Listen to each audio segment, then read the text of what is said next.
సాధించింది. సరే వెళ్ళి చూసి వచ్చారు, మీరు కట్టిన ప్రాజెక్టు పగుళ్ళు చూసుకొని మీకు ఏమనిపించింది? అంటే రజనీకాంత్ గారు ఎంత విచిత్రంగా ఉందంటే ఈ కాంగ్రెస్ పార్టీ ఆర్గ్యుమెంటు.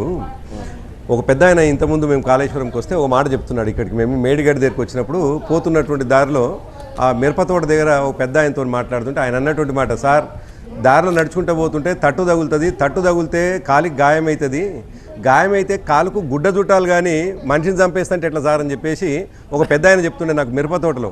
సరిగ్గా ఇవాళ కాంగ్రెస్ పార్టీ చేస్తున్నటువంటి విధానం చూస్తే, కాంగ్రెస్ పార్టీ ఆలోచన విధానం, ఆ ప్రభుత్వం చేస్తున్నటువంటిది అసలు కాళేశ్వరం అనేటువంటిదే ఒక దండగమారి వ్యవహారం లాగా మాట్లాడడం అనేటువంటిదే దుర్మార్గం. ఇవాళ మేము పదే పదే ఒక్కరోజు కాదు రజనీకాంత్ గారు, బహుశా మీరు చాలా కాలంగా ఈ డిస్కషన్స్ని కంటిన్యూ చేస్తూ ఉన్నారు. కాళేశ్వరం ఏమిటి, కాళేశ్వరం అంటే ఒక మేడిగడ్డ మాత్రమే కాదు, అన్నారం మాత్రమే కాదు, సుందిల మాత్రమే కాదు. కాళేశ్వరం అంటే వేల కిలోమీటర్ల కాలువలు, వందల కిలోమీటర్ల టన్నల్స్, కొన్ని మోటార్సు అని అనేక విషయాలు చెప్తా ఉన్నాం. ఈ విషయం అంతా కూడా ఇవాళ మళ్ళీ దయాకర్ గారు చెప్పినట్టుగా మేము ఇంత ధైర్యంతో మీరు అన్నట్టుగా మా ప్రభుత్వ ఒకటే మాట అడుగుతుంది. సరే మీరు కాళేశ్వరం అంటే చాలా పెద్ద ప్రాజెక్టు, దానికి ఒక మీరు పెద్ద డిజైన్ ఉంది, దాని గురించి వదిలేసేయండి, దాని గురించి తర్వాత వెళ్దాం. ఫస్ట్ అసలు మేడిగడ్డ పగుళ్ళు చూసిన తర్వాత ఏమనిపించింది? అర్రే ఏదో మిస్టేక్ చేసాం, డిజైన్ లోపం జరిగింది, లేకపోతే మనం ఏమన్నా చెప్పబోయినా మీరు ప్రశ్న అడిగినారు.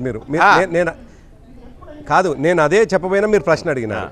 అయితే ఇంత ధైర్యంతో నిజానికి మా ప్రభుత్వ హయాంలో జరిగినటువంటి ఒకే ఒక్క పిల్లర్ కుంగిపోతే దాన్ని ప్రపంచానికి భూతద్దంలో చూపించి మొత్తం కొట్టుకపోయింది అనేటువంటి మాట మాట్లాడుతున్నటువంటి కాంగ్రెస్ ఏందో ప్రపంచానికి చెప్పడానికి ఒకటే బహుశా ఇవాళ నేను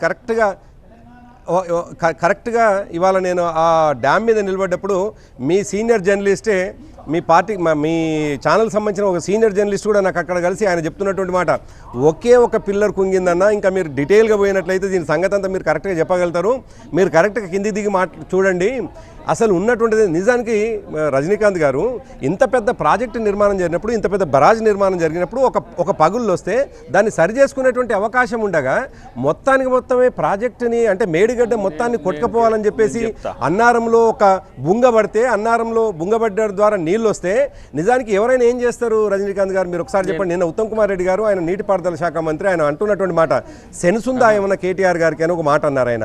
నిజానికి సెన్స్ ఉన్న వాళ్ళు ఏం చేస్తారంటే అన్నారం నుంచి సుందిల నీళ్ళు తీసుకుంటారు, సుందిల నుంచి ఎల్లంపల్లిలో నీళ్లు పోసుకొని ఆ నీళ్లు వాడుకుంటారు. కానీ వీళ్ళు చేసింది ఏంది? అన్నారం నుండి మేడిగడ్డ వైపు నీళ్లు తరలించి ఆ కాపర్ డ్యామ్ని కూడా కూలగొట్టేసి చివరికి సముద్రం పాలు చేసారు. సెన్స్ ఎవరికి ఉంది అన్నట్టు? నిజానికి ఇంత పెద్ద పదాలు వాడకూడదు. ఆయన బాధాకరమైనటువంటి అంశం. మేము కూడా ఇటువంటి పదాలు వాడుతున్నప్పుడు మాకు బాధ అనిపిస్తుంది. ఒక మాట నేనేమంటున్నానంటే, మీరు అన్నట్టుగా ఇవాళ అక్కడికి వచ్చినటువంటి సందర్భంలో ఇంత పెద్దది 95,000 కోట్లకు అటు ఇటుగా నిర్మాణం జరిగినటువంటి ఎంటైర్ కాళేశ్వరం ప్రాజెక్టుకు సంబంధించిన నిర్మాణంలో ఒకే ఒక బరాజుకు ఒక్క పిల్లర్ మాత్రమే డ్యామేజ్ జరిగితే దాన్ని ప్రపంచం బద్దలైనట్టుగా మేము ఎందుకు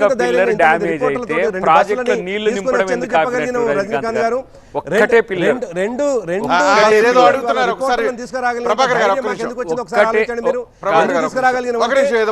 దాచిపెట్టలేదు. మేము దాచిపెట్టలేదు. ఇంతమంది కెమెరామెన్లను తీసుకొని వచ్చినాం, ఇంతమంది రిపోర్టర్లను తీసుకొచ్చినాం. కారణం ఏంటి? మాకు ధైర్యం ఉంది, జరిగినటువంటి నష్టమేం లేదు కాబట్టి.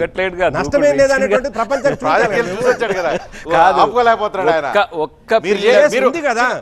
చిన్న మీరు కూడా వెళ్ళొచ్చారు కదా, ఒక పిల్లర్ కి ఒక సైడ్ ఒక చిన్న క్రాక్ వస్తే మీరు దాన్ని భూతద్దంలో పెట్టి కెమెరా జూమ్ చేసి పైకి కిందకి దిప్పి పిల్లర్ అయితే నేనేమంటున్నా అంటే